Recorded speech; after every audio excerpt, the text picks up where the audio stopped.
2022 সালের ডিসেম্বরে ও চলতি বছরের জুলাইয়ে 2 দফা বিএনপির কেন্দ্রীয় কার্যালয়ে ভাঙচুর, লুটপাট এবং ডাকাতির অভিযোগে পুলিশের সাবেক আইজি চৌধুরী আব্দুল্লাহ আল মামুন ও সাবেক ডিবি প্রধান হারুনুর রশিদ সহ 15 কর্মকর্তার বিরুদ্ধে পল্টন থানায় 2টি অভিযোগ দায়ের করা হয়েছে।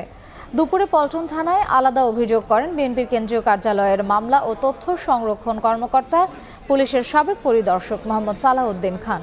তিনি বলেন, 2022 সালের 7 ডিসেম্বর পুলিশের মহাপরিদর্শকের নির্দেশে বিএনপির কেন্দ্রীয় কার্যালয়ে হামলা চালিয়ে ভাঙচুর ও অফিস লুট করা হয়। আর ছাত্র জনতার আন্দোলনের সময় চলতি বছরের 17 জুলাই রাতে সাবেক ডিবি প্রধান হারুনুর রশিদ কেন্দ্রীয় কার্যালয়ে লুটপাট চালিয়ে অর্থ সম্পদ লুট করেন।